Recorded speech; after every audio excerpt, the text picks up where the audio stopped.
Good morning, Wrestling Inc. Welcome on back to the Wrestling Inc. Daily. It's me, your managing editor of WrestlingInc.com, Nick Hausman, joined here in live Technicolor today by our very good friend, the brand new co-host here on Wednesday afternoons to talk all the news of the past 24 hours from the world of professional wrestling. It is our good friend, Brian Wohl. Brian, thank you for joining us. Cheers and good morning to everybody. What a great Wednesday. Absolutely. What a fantastic Wednesday. Do people still call you Biwo, by the way? Is that still a common nickname for you? They do. You know, Keith kept it going on BuzzFeed, and so then it's stuck for life. Well, you know what? That's a good way to start here, Brian. You're a brand new co-host, right? I know you very, very well. We've known each other for more than a decade, right? Yeah. We're going on, I think, 13 years of friendship. Holy you and me. I think I met you in 08 or maybe 09, so 12, 13 years. Well, you're the expert on friendships. So, you know, if anybody knew what our friendship was, it would be you. So what I'm getting at is, why don't you tell the people a little bit about yourself, Brian, so we can get to know you before we launch into hearing your thoughts on the world of professional wrestling here. Oh, yeah. Well, so I started as a wrestling fan from deep youth. My great-grandmother got me into it. She wasn't a native English speaker, so wrestling was awesome for her. And I was hooked on wrestling ever since as a young man. Then in my years in Chicago doing improv, got to meet Nick, our buddy Colt Cabana, and got even deeper into it. And Nick and I worked together on the WZ Daily and doing all that stuff, moving all of our way into Wrestling Inc. And I used to do the preview and predictions every pay-per-view for Wrestling Inc. So you guys probably have read my writing at some point, but not really seen my face or heard my voice. And probably disagreed with you too, right? When you're doing the preview, there's people. How could this guy possibly think that Drew McIntyre is going to beat Bobby Lashley, right? You know, man, I love it. I love the controversy. I love hearing different people's opinions. Wrestling fans are the best people in the world to me, and some of my best friends are wrestling fans. And the only friend I made over the pandemic was a wrestling fan. My buddy Steve Way from the show Rami on Hulu. Oh, wait, Steve, drop that name right there. Just drop it. Well, you don't know Brian, but Brian's very Hollywood. So anyway, go ahead. I'm sorry. Go ahead. I literally live in Hollywood. I literally live. I'm in the middle of Hollywood. I'm 2 blocks away from Hollywood and Vine. So that's about as Hollywood as it gets. Yeah. But I'm wearing my Blackhawks jersey today, feeling good with the sweater. Season's over for them, unfortunately, but I'm still feeling it. Good. Well, guys, we're feeling it here today. Guys, gals, everybody tuning in right now. I see already we have 1 thumbs up here. The goal is to have as many thumbs up by the end of the show. So if you like what you hear and you agree with something, the happy faces, whatever it is, share the link out. Let people know we're live here every noon, every Monday through Friday, noon Eastern here on the Wrestling Inc. social media channels. And I'm thrilled to have you here, Brian. We're going to have a great time talking all the news. And, of course, the comments section, everybody. I haven't seen a single comment come through here yet. Jump on into the comments section. Let us know what you think in real time. We'll throw up some of your comments on the screen here as we're talking. Get some of your thoughts into the show as well. All right, well, let's get to what we've got here today. So for those listening in audio form, you're going to hear my conversation with Mr. T after Brian and I finish talking the news of the day in just a moment. And for those of you watching us live on the Wrestling Inc. social media channels, you're going to be able to find that conversation with WWE Hall of Famer Mr. T on the Wrestling Inc. YouTube channel shortly after we wrap up here today. Mr. T is in the house today, Brian. I just threw it out. I was like, oh, yeah, Mr. T's here. Dude, Mr. T is on the show today, Brian. That's crazy. Yeah, it's always amazing when you get someone from the main event of WrestleMania before it had a number. Dude, WrestleMania. It was just WrestleMania. It was just Cher at that point, you know. Yeah, Mr. T in the house, dude. This thing is so good. We talk about WrestleMania. We talk about his relationship. I should have hit you up. We talk about his friendship with Roddy Piper. That's a really interesting one. You know, it's just a great conversation, and he does at various points tell us how much he loves his mother. So thank goodness. He's still riding that train, everybody. He's still a mama's boy. Well, we're in the shadow of Mother's Day, so I feel like it only is natural for T to bask in the afterglow. Absolutely. Right. So every day here you get live news from me, and you go over onto the YouTube channel and find the latest interviews as well. See, I was listening to the A-Team theme song to get hyped for today, but I realize now I should have listened to Treat Your Mother Right, T's single. You know what? I should have listened to a Bad Bad Man by John Cena with DJ Bumpy Knuckles from the A-Team remake. Yes. Deep cuts. Well, also here after we hear from, if you're listening in audio, after you hear Mr. T, we're going to dive to the mailbag. We'll do it for everybody here at the end of the live stream. We're going to look at who you would like to see Eva Marie feud with first. A lot of opinions on that, I'm sure. But before we get to the news of the day, I'd like to actually offer a rare retraction. I have to do these once in a blue moon here, but we got something incorrect on the site the other day. Wanted to make it very clear. WWE NXT superstar The Velveteen Dream was not at Raw for any kind of brand creative purposes or plans. We noted on Monday that he was backstage at the Yingling Center, but PWInsider.com making it clear Dream was never scheduled to appear on Raw in any fashion. There is no word yet why he was brought in. It was also said that Dream has not been seen much at the Performance Center in recent months. Dream has not appeared on NXT TV since losing to Adam Cole on December 23rd. So not there for creative reasons or anything like that, but just wanted to get that out there up top. So there you go. All right, let's get to it. News you can use, news will leave a bruise. That's how we do it here. WWE Raw superstar Keith Lee, he took to Twitter yesterday with 2 cryptic tweets. First one, today is a day that can and will define the future. The wheels can have motion and move forward, or they can stop completely. Make your wheels turn, accept no substitute. He also tweeted a photo that shows him next to the NXT TakeOver War Games cage, which has a lot of fans speculating on what that could mean. His status has really been up in the air of late. He's been out of action since on Raw since February. It was reported in late March that he was actively trying to get cleared for a return. He made his first appearance on Raw or WWE programming during WrestleMania 37 weekend when he participated in the watch-along for the NXT TakeOver Stand and Deliver Night 2 show. Since mid-March, Lee has sent 2 messages to his fans via Twitter, teasing his return and promising to explain everything that has kept him out of action. I will also throw in, while we are talking about speculation about Keith Lee next to an NXT cage, it was announced on NXT, there is going to be a steel cage main event on next week's show as Gargano defends his North American Championship against Bronson Reed. All right, I'll kick it to you, Brian. What do you make of the cryptic tweets? What do you think of this timeline? What are the tea leaves telling you right now? Gosh, seeing him next to a steel cage, knowing that we have a steel cage match coming, it's got me excited. But it also makes me wonder, we have Keith Lee, who is a potential future world heavyweight champion. This guy can do it all. I don't see why he would go back to NXT for any reason, but I'd rather see him wrestle than not. At this point, I'd take anything. I loved seeing Keith out here in LA, seeing him in PWG. Guy's amazing. Yeah, no, I'm with you, man. And like I would think the only reason to go to NXT would be is if for whatever reason he just didn't gel with or fit what they were looking for on the main roster. I mean, there was still a lot you could do with Keith Lee and Dominik Dijakovic, for that matter, who we may see back in NXT sooner than later. I think it's really telling that the only thing he did on TV here in the last couple months was an NXT watch along, right? I mean, doesn't that kind of already tell you that they see him in the NXT lane? Like, I don't think it's a huge leap to think that he could be returning to NXT, you know? It makes the most sense right now. And it for me, I feel like what a missed opportunity on the main roster, because you look at a guy who made his debut at Survivor Series in front of a giant crowd who loved him. Then they loved him in Royal Rumble a couple of years ago. You know, the audience loves Keith Lee because he is awesome. Yeah. And we're ready for him. So in whatever form he comes, we're excited to have him back. And, you know, if it's NXT, then it's NXT. But anyone that passes on this guy is missing out on a special person. Yeah, well, I mean, we talk about the steel cage main event here, right? It's going to see Johnny Gargano defending his title against Bronson Reed. So this match is going to take place in the ring or in the steel cage because last night Gargano, in theory, they attacked Bronson Reed in the locker room. Reed went to William Regal. That's how it became a steel cage match.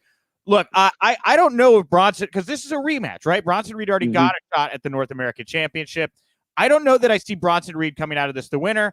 But then again, I mean, look, it's a cage match. This guy has a top rope splash finisher. I mean, are we going to see Bronson Reed try to absolutely pancake Johnny Gargano? I think there's a good chance of that, right? I'm hoping for it. I think that would be so cool. And who doesn't love a splash off the top of the cage? That's like one of the best things ever. Throwback to Snuka, and then send up to Mick Foley. Everybody who emulated Snuka, it's splash off the cage. Got to go for it. And man, Johnny is so small.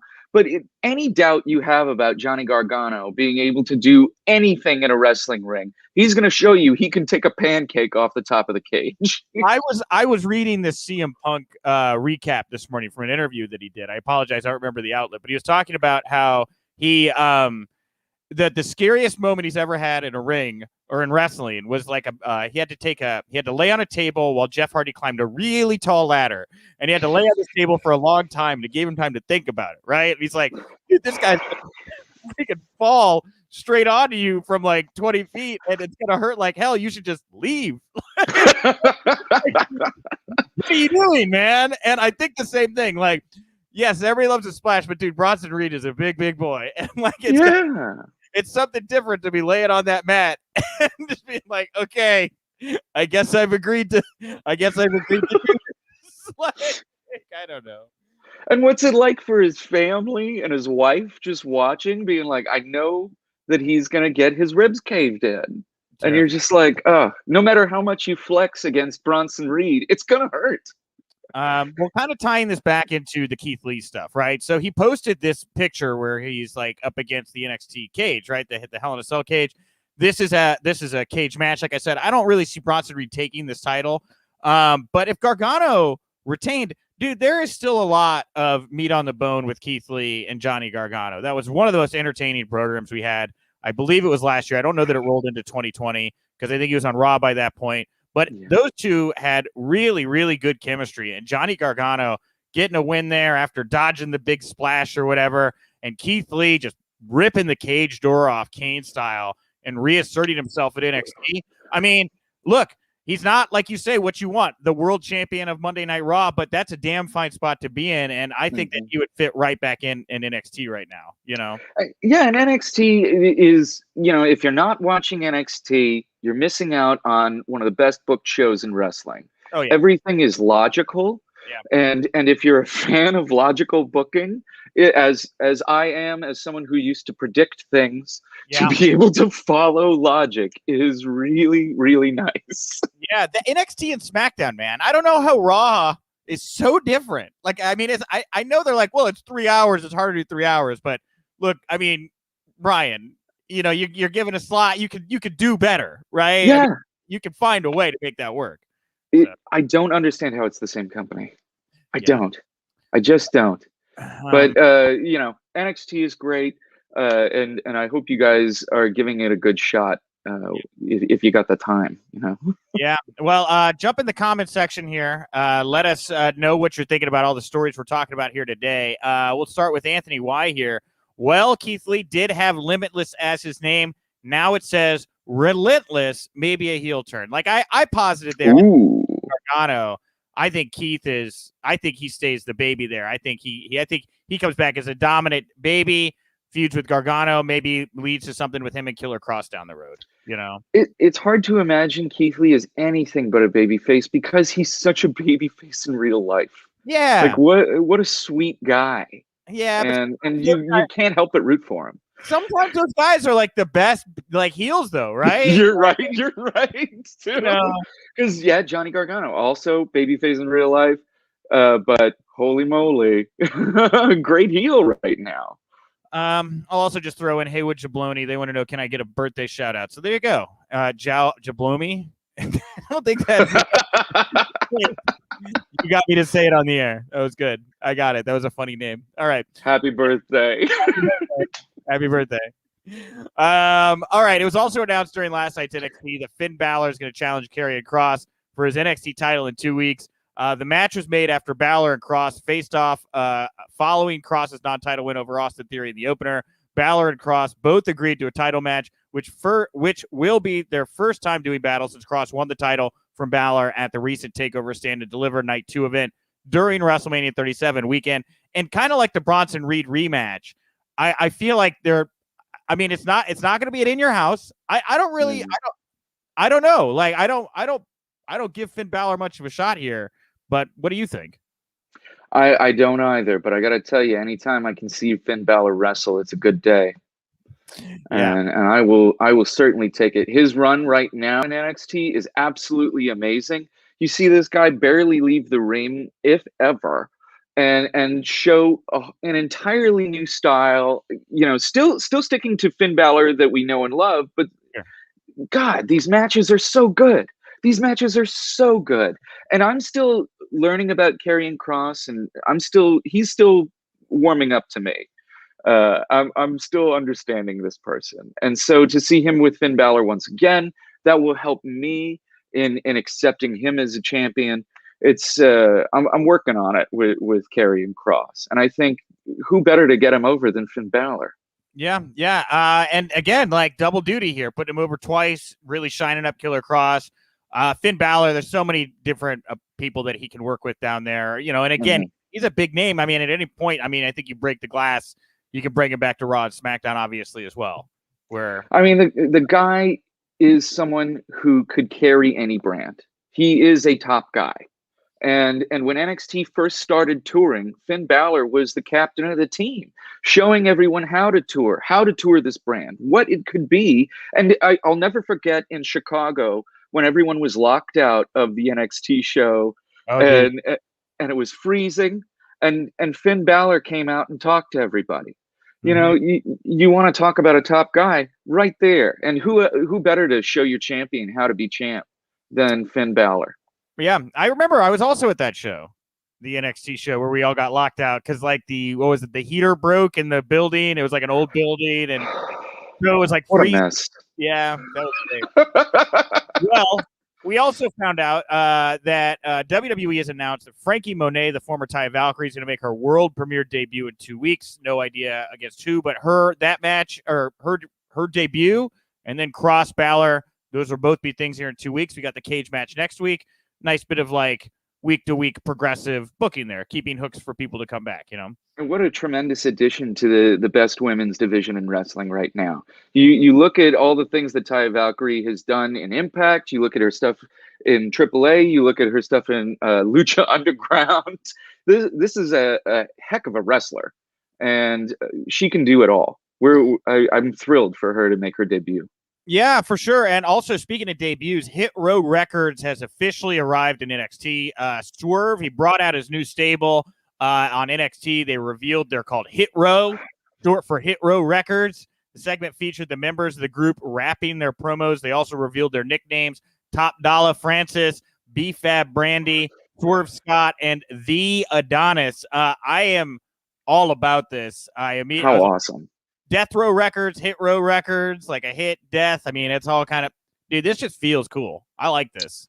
It is awesome. I love this group. Look, there hasn't really been a black stable in wrestling besides Nation of Domination. Okay. Or Hurt Business, or briefly. Or Hurt Business. Yeah. So we're looking, and Hurt Business got their legs taken out from under them so fast. Yeah. I feel like these people, like Triple H, believes in this group. This is a group that will stay together.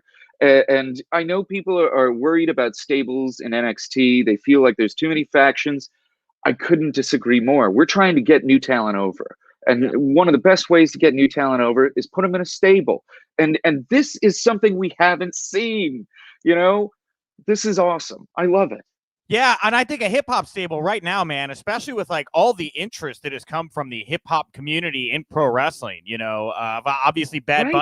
Yeah, Bad Bunny came in, blew the roof off. Most merchandise, I think, for anybody on the roster by far. Then you got people like Bow Wow wanting to come in. Even you got Cardi B over there talking about Wale doing Big E's theme. Yeah, Wale doing Big E's theme. I mean, there's just a lot of hip-hop, you know, influencers that like want to engage WWE right now. So for WWE to have an entity, a faction that can like engage them back And, you know, I mean, first of all, that's great. But like the other thing is, let's just talk about wrestling. Let's talk about WWE's music history for a moment, right? Like WWE's history of producing like like their theme songs, there could be some banger theme songs, but when they do like wrestlers making music, it's rough, right?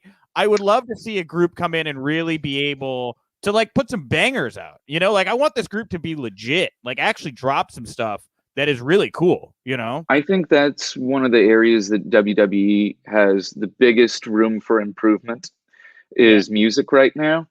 For a billion-dollar company to spend so little on music, when we think of wrestling, we think of these theme songs, we think of music with these wrestlers. And right now, I don't think WWE is spending enough on their music. And that, you know, it started with rock and wrestling, man. Like that is what got it over. That's what made it over with the general population. And I think rock or rap, any type of music is what is going to get wrestling over again with the general population. You have to lean into the music, dude. And like the thing I see over at AEW is Tony Khan does not shy away from that. You know, I mean, no, he does not. They have Where Is My Mind as Orange Cassidy and the best friend. And like, again, it's really passe to be like, oh, people clicking the channel and they hear the, you know, because nobody really clicks channels anymore. Like you just go to your guide, you just pick whatever channel you want to.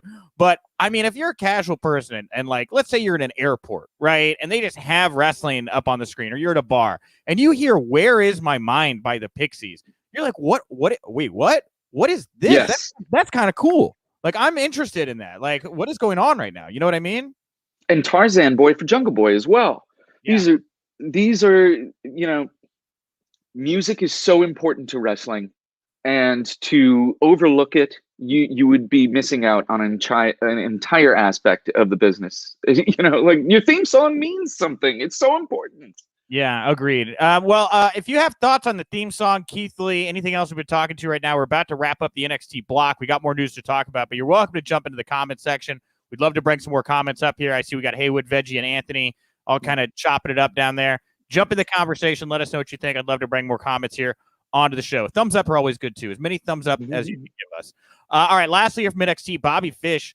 He made his return last night as well. He made his return saving Kyle O'Reilly from a double-team beatdown by Pete Dunne and Oney Lorcan, which came after O'Reilly defeated Lorcan in singles action. O'Reilly commented on how good it was to see Fish back, and Fish said it's good to be back. He also said he understands O'Reilly's doing his own thing, adding that he also has his own scores to settle. Fish then said he will see O'Reilly when he sees him and made his exit from the ring. Fish has been away since suffering a triceps injury during the TakeOver War Games 2020 main event back in early December. I thought this came across really well. I thought Bobby looked like a big deal. How about you? He does look like a big deal because he is a big deal. Kyle O'Reilly and Bobby Fish are just tremendous wrestlers. And seeing them in singles competition after seeing them in tag for so long is something that I'm looking forward to. These guys have amazing chemistry as a team. And, you know, I'm looking forward to a possible feud down the road. Yeah, man. And like Roderick Strong has resigned from NXT. We don't really know what's going on with Roddy. I keep in the back of my mind expecting him to show up on SmackDown. I just think for whatever reason he fits there. But then Adam Cole, like, you know, obviously hospitalized. They were both hospitalized, but Kyle's back. Adam, like, where's Adam right now? Kind of deal, like kind of in the wings. Is Bobby like with Adam? Is this all a ruse? Like, there's some fun pieces there with all three of those guys. I'm interested to see, you know, what happens. How deep is the roster where you can have Adam Cole just sit for a little bit to rest and you don't need it? This is amazing. Yeah. I don't think Bobby Fish is. I think this is all a ruse. I have no faith that he is on the up and up with Kyle O'Reilly. I don't think so. Yeah, he's got to attack him, and I want to see them fight. I think this is going to be awesome. All right. Well, moving away from NXT. Well, not completely away from NXT. Last week, NXT UK champion Walter joined After the Bell with Corey Graves and Vic Joseph to talk about his career in WWE. When asked about potential dream matches in WWE, he listed 3 wrestlers, including Daniel Bryan. So WWE then posted a clip of that interview on their YouTube channel, and in the clip, Walter's mention of wrestling Daniel Bryan is removed. The video skips ahead to him talking about wanting to wrestle Cesaro. Of course, Bryan hasn't been seen on WWE programming since losing to Roman Reigns on the April 30th edition of SmackDown, with a loss banishing him from the SmackDown brand. His WWE contract expired the same night, making him a free agent. And as of this time, Bryan is yet to comment on his status, and there have been no updates on his future plans. I mean, this is the sweet spot for a free agent wrestler, man. Everybody's talking about you. Everybody wants to know what's going on. Everybody's interested in your next move, Brian. You don't tell them anything. Just stay completely quiet. I love it. This is great. You know, we haven't had this kind of feeling in wrestling in a while, so I'm really excited, and I'm a big Daniel Bryan fan, as I think anyone with two legs is, and I'm looking forward to whatever he does next. And I don't understand how any wrestler walking could keep his name out of their lips. You know, you gotta be like, I want to wrestle Daniel Bryan. Totally. Well, that's how Cross got on the map. It's like when Moxley was out there and nobody knew exactly what was going to happen with Moxley. Killer Cross went out there and cut this promo like, hey, I'll fight you. Come to Vegas. We're both in Vegas. Let's have a fight. Guess what happened? John Moxley saw the video. He showed up in Vegas on like 15 minutes notice for an indie show, and they did a little bit in the ring together, and all of a sudden Killer Cross he's the NXT champion. Yeah. You know, like that. You're right. If like you see a story like this and you're a wrestler, you gotta go after Daniel Bryan. You know, you gotta make something happen there. But man, WWE editing him out. I mean, that doesn't seem positive, Brian. It doesn't. They've been. They were really keeping, the other wrestlers that have talked about Daniel Bryan recently. WWE hasn't edited it out, so this is the first instance that I know of them, kind of like putting a damper on the Daniel Bryan fun. And I don't understand why. It's not a good sign for things with WWE that they're doing that. But I don't know. I want to see Daniel Bryan wrestle as many times as possible, all the time. And I hope to see him on indie shows if we can. Like, how cool would it be to see Daniel Bryan in Bloodsport? I feel like Bloodsport is totally tailor-made for Daniel Bryan. And to see him wrestle guys twice his size is something that I love seeing. I want to see Daniel Bryan, Josh Barnett. I'm putting it out there right now. I would love to see Daniel Bryan, Josh Barnett. I'd be super interested in Daniel Bryan, John Moxley as well, just because, again, they seem like two guys cut from the same cloth. I think I think they could go out there and have the kind of match they want to have, right? That would be them kind of in their element. God, can you imagine the pay-per-view buys on that? Can you imagine how many people would buy that match just to see Daniel Bryan versus John Moxley? To be like, and they could just be like, the chains are off or something. Yeah. That's all you have to say. You could sell so many pay-per-view buys on that. I could have a whole party here just for that match. Yeah, I'm fascinated here with Bryan. I mean, what it reads to me is like, I think when they put it out, because WWE, I think, has some kind of, I mean, it's their podcast network, right? This was after the bell. So they put this thing out. I think that it was probably fine in the moment, and this reads to me like something changed, right?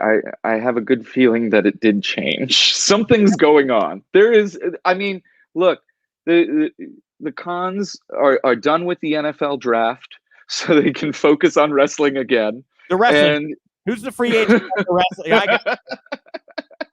So they got the NFL draft out of the way. Now it's time for wrestling draft, and I would be shocked if the Jacksonville Jaguars plane didn't fly to Oregon or Washington, excuse me, to pick up Daniel Bryan and see what's going on. Yeah. Well, let us know in the comment section where you think Daniel Bryan is headed. We got a couple injury updates here before we get to Mr. T in audio form. Humberto Carrillo shared his first comments. He's taking a bad bump on Raw in his match against Sheamus. He said, last night was the first time I couldn't finish a match in my whole wrestling career, but when you push the limits as I do, anything can happen in a split second. This is not over, Sheamus. Until next time, #Raw. Sheamus responded to Carrillo's tweet, told him to get to the back of the line if he wants a United States title shot. I don't really know exactly what happened here, but what I do know is this. Humberto Carrillo works a very specific kind of style. It's a more athletic style, and it worked at his frame. Humberto Carrillo looks like he's put on 30, 40 pounds of mass in the last couple months. Working that same style with more weight on you, I mean, this goes back to, you can go back to WCW. Look at when the cruiserweights decided they wanted to be main eventers and they put on more muscle mass, you just see more injuries, you know? So anyway, food for thought. Yeah, his body type's starting to look like Eddie Guerrero as he was moving in WWE. It's got a lot of mass. And I love watching Humberto Carrillo work, and I'm so glad that he's back on TV. But man, that was a nasty fall, and Sheamus landing on his leg like that. Oof. How do you feel about them stopping matches like that now? This is not something that we really grew up with. I think it's great, man. I don't want to have to worry that people are working through injuries and seriously getting hurt. I'm totally fine. And I think it brings an element of realism too. When 100% for me too. When that stuff kind of happens, and it's, wrestling at its best is when there's an unpredictability factor and the script kind of goes out the window. And I'm not saying, yay, Humberto Carrillo got injured, because I'm not. Like, I'm upset that he's injured, obviously. But when you're given that moment there and they're having to deal with it on the fly, I'm sure they didn't anticipate airing that Lucha House Party vignette right afterwards, but that got thrown in there. All of a sudden, you got Grand Metalik and Lince Dorado getting more TV time. I mean, you're working on the fly. You're having to get stuff in. And, I thought it was, I don't have an issue when they stop matches. I think it's fine. For me, I enjoy it too. And I think it also highlights the danger of what we're watching. We become so desensitized to wrestling and the absolute danger that these people are constantly in. And it really, highlights how spectacular it is when people are able to have a match and walk away from it. But oh my goodness, I don't know. I like the reality element of it all, and I hope they lean more into reality. Yeah, I as well. Also, we leaning back here to that Daniel Bryan story. Jenny Taylor said she thinks Daniel Bryan to AEW. Thanks for the show. Yeah, a lot of people kind of want to see Daniel Bryan at AEW. I think you'll get lost in the shuffle. Too many people coming in.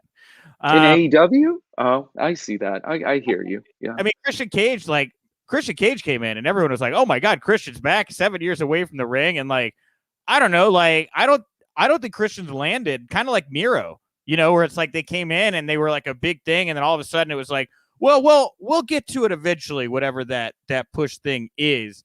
And look, Miro of Darby tonight, that's a big deal. A lot of people, I'm very excited about that match. But Christian, tonight's AEW is going to be amazing. I'm so excited for Dynamite tonight. Yeah, dude. The IWGP title, everything, it's great. Orange Cassidy, Pac, great, right? I love how Dynamite has pushed NXT to booking matches in advance and telling us that it's coming. Right. Yeah. Like if we got that for Raw, holy moly, man, we'd be in so much of a better spot. Like, knowing that these matches are coming and knowing, TV is the biggest revenue generator for wrestling right now. And wrestling is the biggest thing on TV right now. What was it?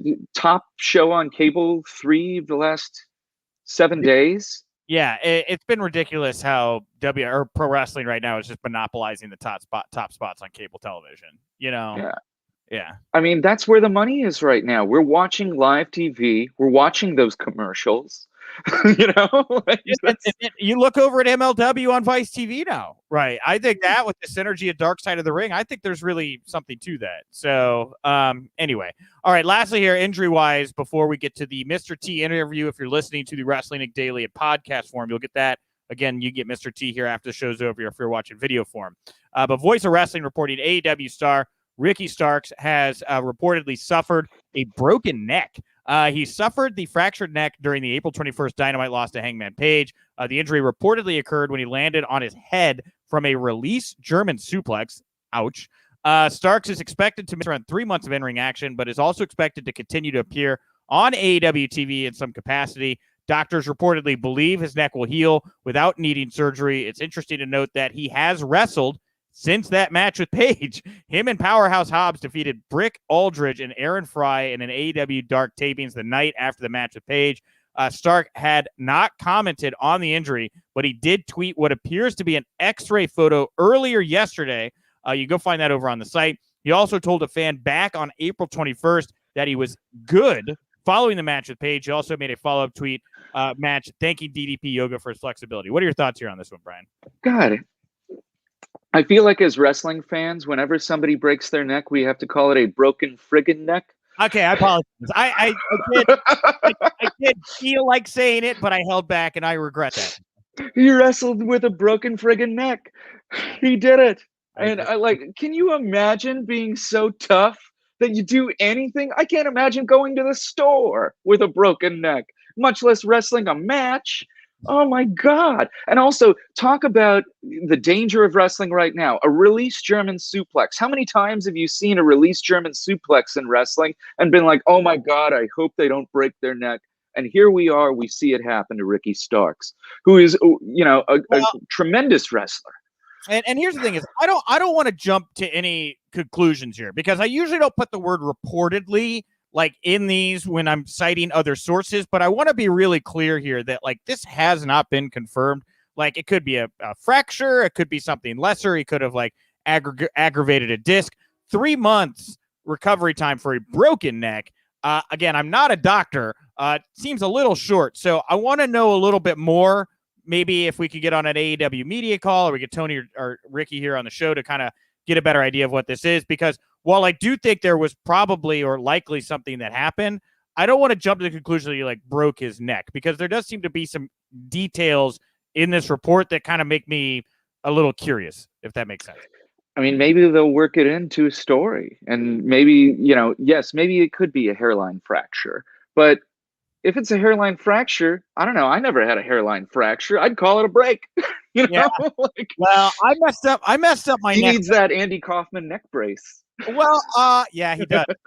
Bill gave that away for nothing. Bill Apter gave that away for nothing, by the way. I was like, what? Bill, You're give it to somebody. Give it to me, Bill. Come on. Anyway, right. Yeah, thank you. Give that to me. But anyway, with Ricky Starks here, I'm just saying there's like some things that give me a little pause there. All right, well, let's see here. Sturdick or Sunken Medic said Starks is tough. Hope he has a speedy comeback. Obviously, we're all wishing the same. And tomorrow's brand new co-host, Pollo Del Mar, writes, poor Ricky, over from the Twitch channel. So, Pollo, thank you very much. We're looking forward to having you here on the show tomorrow. Paul, feels weird calling Pollo Paul, but that's what we're going to do tomorrow. So, yeah, thoughts there on Ricky Starks. Let's get to the end of the show here now. Thank you, everybody, for tuning in. Thank you to everybody who's listening out there. If you subscribe to the Wrestling Inc. Daily on any major podcast platform, I hope you just enjoyed that interview with Mr. T. And again, if you're watching us live here, Monday through Friday, noon Eastern, on all the Wrestling Inc. social media platforms, YouTube, Twitter, Instagram, and Twitch, you can go check out the Mr. T interview here in just a couple minutes after we wrap up the show, and it'll be over on YouTube as well. All right. At WInc Daily, WInc Daily, that's the Twitter account to follow. If you want to find out what our daily poll is, you want to find out when new guests are coming out, all of those great things, go over to at WInc Daily. We have over 1,000 followers now. Every time we get another 1,000 followers, I'll release another video where I sing with my dog, Willow. I loved that. You and Willow are adorable. I don't know if we could win America's Got Talent, but I feel like there's something there, Brian, America's Got Talent is reserved for people like us to lose. We go in there to take a dive. You're there to do the job. And unless you have that kind of story, you're not going to make it that far. So, and I'm sure I'll pop up there sometime soon and lose. I got approached one time at a bar here in Chicago by an America's Got Talent recruiter because I was very, very intoxicated at a karaoke bar. And I forget exactly what I was singing or whatever, but I remember I just effing nailed it. Like I had everybody going nuts. I was like, gotten everybody to sing along. I was acting a fool. And then I walked off the stage. This woman walks up. She's like, oh my God, you do not mind holding the center of attention in a room. I'm with America's Got Talent. Do you have any skills that maybe you could do on stage? I was like, no, I could do that. I could do Tony Clifton. Does that count? And they were like, kind of walked away. So, hey, part of me wishes that was just a lady hitting on you and that was her pickup line. I don't get the vibe it was. I think she was. I think she was looking for a show pony. I think she was looking for another elephant for her circus. So it's they're looking for it all the time and trotting them out there. Yeah. All right. Well, today's poll question related to Eva Marie. stems from some back and forth that we saw on social media. Bayley and Eva Marie had an exchange on Twitter after the latest Evolution vignette during Raw. The promo saw Marie talking about how some people see her as a supermodel, but she thinks of herself as a super role model. That's clever. Anyway, she then made several related tweets about being a role model. Bayley responded to one tweet and wrote, "Or super dumb." Marie fired back, taunted Bayley with a follow-up tweet, "Silly, ding dong. Don't be upset that the student has become the master. Sincerely, your super role model, Evolution, all everything, WWE Raw." Bayley had earlier responded to a tweet on the full vignette, wrote, "This is why I hate you, idiots." And it should also be noted that some fans got up in her and Marie's grill about some comments Sami Zayn, I guess, made on a Talking Smack episode where he said he was worth 1,000 Eva Maries. And she said he would probably recant those statements now. Anyway, a lot of back and forth. What's interesting to me about this is Bayley is a heel. I gather Eva Marie, also a heel. This doesn't feel like something that WWE put together, Brian. No, that is just them being them, and I love it. I love Bayley, and the more Bayley gets into it, the better. And seeing her kind of evolve on social media too is awesome. You know, Becky Lynch, I feel, is the one who kind of broke ground for how you could make a feud for yourself as a performer on Twitter. And we're seeing Bayley already going into business for herself, and I love it. Yeah, I enjoyed this back and forth, but Eva Marie's on Raw. Bayley is on SmackDown, so I don't really even know that. I just think Bayley just genuinely may not like Eva Marie. I could be wrong. Probably. they're all wrestlers, but here's the other thing too: is like I don't count out, and we'll get to the poll question in just a second, because I do allude to her being like a wrestler in the poll question, but you know she's still sharing out and retweeting photos of her and Parker Boudreaux. I don't know that this all does. I mean, she talks about how she wants to like lead people and be a role model, and like, is she setting herself up as more like kind of like a Terry Runnels, Sunny kind of leader of men kind of deal, where she helps tutor and take talent to the next level? I could see that, and I could absolutely see them bypassing Parker from NXT, just putting him right on Raw. 100%. I feel like that's the best position for her. And she has been training wrestling, and she's been training for a long time, and she can get in the ring if she needs to, but she doesn't have to. You know, Eva Marie sells tickets by just showing up and being Eva Marie. People want to see her. She glows in real life. Yeah. She is someone who glows. And you know, I feel like that's the best idea for her, because who are you going to have her feud with on Raw, right? You probably need her to feud with some sort of technician, somebody that's been wrestling for a while and can guide her in there. And so you're like, you look at the Raw women's roster and like maybe Nikki Cross, you know, like I don't know, it just doesn't add up for me. So her and Parker make the most sense. Yeah, well, I would agree with you. I think there's definitely something to that. And I mean, there's definitely other talents that are like, you know, needing direction. Angel Garza could certainly be somebody I could see as like the worker of a group that maybe she puts together, you know, kind of deal. So, anyway, well, my poll question for everybody today: who would you most like to see Eva Marie feud with first? Let's assume she's going to be a wrestler. That's what the basis of this poll is. So, Asuka, Alexa Bliss, or I did put Bayley in there as well, because obviously there's some back and forth. Well, we have about 200 votes here in the past hour. 35.4% said Bayley, 30.8% Alexa Bliss, 20% someone else, and 13.8% voted for Asuka. We'll get to the write-ins here in just a moment. I voted Alexa Bliss.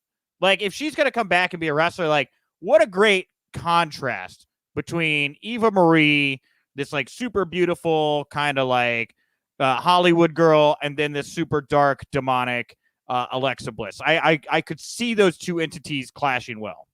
Gosh, I never would have thought of describing Alexa Bliss as this dark demonic girl 5 years ago, but here we are. Yeah. And I think that's so cool. What a tremendous evolution for her. And you know, we don't need to see them have a traditional match for it to be interesting. There's so many things that Alexa is capable of on the mic and doing promos and in acting that can really make this an interesting feud without actual physical contact for most of the feud. Yeah, no, I agree. And what Alexa Bliss, I mean, is the stuff with Bray done? Like, or is the Fiend like he got burned? Like, you would think he would die after he was burned to a crisp, but I guess it took an RKO to really put him down, Right? I don't get it, man. I don't. And it's so crazy because the Fiend was so huge for a little bit, out here in LA, when things were open a couple years or back in 2019, haunted houses were playing the Firefly Funhouse theme song. Oh, what? Oh, that's cool. Yeah. And you'd hear like it would be worked into creepy music mixes on all sorts of things out here. So if you want, he was over. He was over. And anyone who says that he wasn't over, you're wrong. The Fiend was over. And now I don't know what's going on, man. And it's weird too, because like Bo got his release like shortly after WrestleMania, his brother. Yeah. And I don't know. I mean, it always is kind of a little. It is always kind of a little weird when you see people of families exit the company. It's not very, It's not a good sign. It's not families and couples. Families and couples. And it is not. It is not usual. So yeah. All right. Well, first of all, Polio came in and she said that I think it's that Angel giving Eva Marie a rose. That's a decent bet. But then we have from Anthony Y. If she's on Raw, I would say Charlotte is who she'd like to see. Who they'd like to see Eva Marie feud. I don't know. I feel like Charlotte. Yeah, there's a lot of things I want to see out of Charlotte, but I'm not sure if Eva Marie is really the best matchup for her yet. I don't know what those matches would look like. All right, well, over on Twitter here, at Ash E Sash 24. Whoever she faces first will be a jobber, so it should be none of the above. Yeah, what about Eva Marie just beating up jobbers every week? 100 matches, undefeated streak. She just comes out and she just trashes jobbers every week. boy, wouldn't that be the opposite of her not getting in the ring? Her original gimmick of like Eva was going to debut, and then she never shows up. And then instead we get a Goldberg-like streak from her. I'm hoping for it. And then she could finally build to the feud with Asuka that you put out there. Yeah. Well, at DGU 464, unemployment. I kid. It's not her fault, but she got rehired right after some popular underused wrestlers were fired. So she has a hill she's got to climb. I agree with that, but like, hasn't Eva Marie like always had a hill to climb? Like, isn't that why she gets such great heat? Yeah. Like for whatever reason hates her. I don't know. Look, nobody looks like that lady. Nobody looks like that lady. And that's money. And if you don't understand how to make money, that's your problem. Yeah. Eva Marie's money. At Barrow Sama 93, Lacey Evans, who is, I think she's pregnant. Yeah, she's pregnant. That's why she had to. She is. Sarah Barrow. She can't feud with Lacey. Congratulations to Lacey. At Mr. Boston for the Bix, who cares? At Brian the Wheelman, nobody. Come on, so negative. At the Bus Cat, God, that's such a great Twitter handle. The Bus Cat. Naomi would be great just so we could see her in a program again. Yeah, dude. What is up with Naomi? Like, she's down. They're like, oh, there's some momentum. Let's push her a little bit. Then they bring her back down. Very odd. Very odd. Man, when Naomi came back at Royal Rumble back in 2020, Twitter blew up. Yeah. And they just did nothing with her after that. And we've been still waiting and waiting and waiting. You look at this talent who can wrestle, who has a great gimmick. The second she comes out with that Feel the Glow thing, it makes my wife stop and be like, oh, who's this? How can you pass on that person? It's interesting you say that because, like, yeah, I'll be watching Raw Monday nights and Liz will be working or reading a book or cooking or whatever. But yeah, when she sees Naomi and Lana come on, she's like, "Ooh, I like that jacket," or I like, yeah. Like she's in. Like she sees them and she's like, "Okay, yeah, I mean, I'm totally for this right now." Lana, another person who glows in real life. That person just glows, and we need more Naomi and Lana, please. And I want to see Eva Marie on TV. there's so many things WWE can do with this roster, and Yep. to leave so many people on the shelf when you have 3 hours on Raw every week is just maddening to me. Crazy. Well, we also have here at MSC 220. Oh, this is 200,000. Well, I'm not sure she's going to be wrestling, but if she is, definitely Bailey or Alexa. At Blackstar GTR, Mandy or Lana, someone she could dominate. Well, Lana, I mean, she's become a bit of a punchy bag. I get that one. But Mandy Rose, I think Mandy Rose would not probably get too easily dominated by Eva Marie. I think Mandy Rose would probably hold her on there. Right. Mandy's a heck of a wrestler, man. And she's really fun to watch. I saw her in NXT come tour here in LA, and it was before, she really debuted on TV, and the folks were just heckling the heck out of her.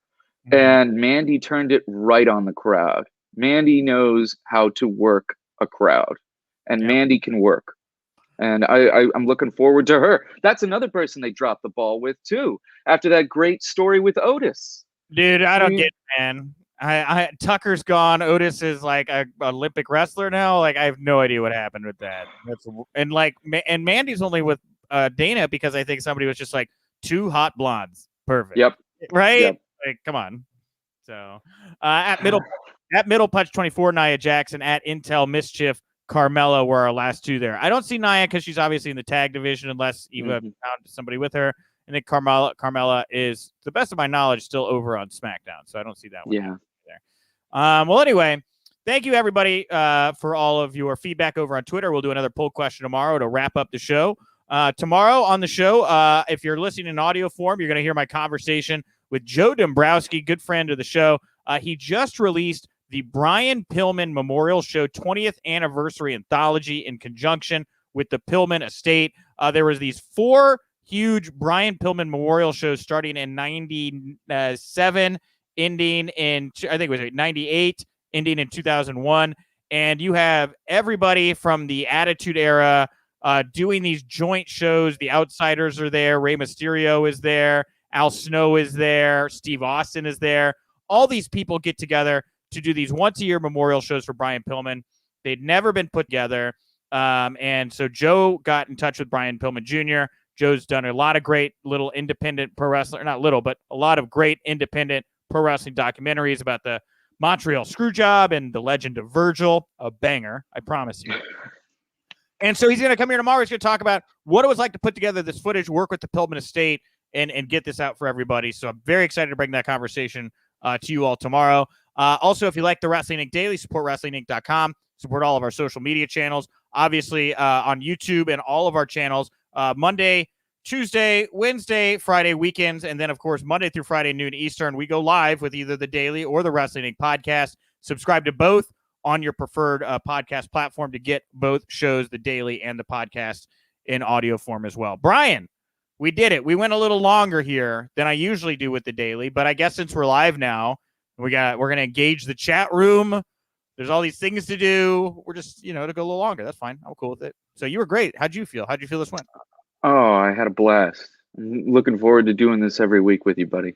Oh, we're gonna have a lot of fun here, and I encourage you all to come back. We did hundreds of viewers yet again, not quite at thousands, but we'll get there. So continue to spread the word, share the love. Monday through Friday, noon Eastern, the Wrestling Inc. Daily live here on the YouTube channel. Give us thumbs up, give us retweets, give us Bitcoin and Dogecoin. I think I don't know, and just keep on coming back. Brian, what do you want to plug, promote, put over here to wrap up the show today? Oh, please give us a listen at My Favorite Friendship, my podcast. I'm always exploring different friendships, trying to learn how to be better at making friends and how to be a better friend. Yeah. Hey, and I'm Nick _Hausman. Should I start ending the show asking questions from my, 1997 Titan Sports WWE trivia game that I have on my desk? How cool is that? Yes, I'm so in. Let's see if I can come up with something for them. All right, here's your question of the day. Again, this comes from the 1997 Titan Sports trivia game, and you can all try to answer along as well. Comment section where you're at your house. All right, today's question: who drew number 2 in the 1994 Royal Rumble? Was it Rick Rude, Crush, or Samu? Number 2 in the 94 Royal Rumble. I'm gonna go with Samu.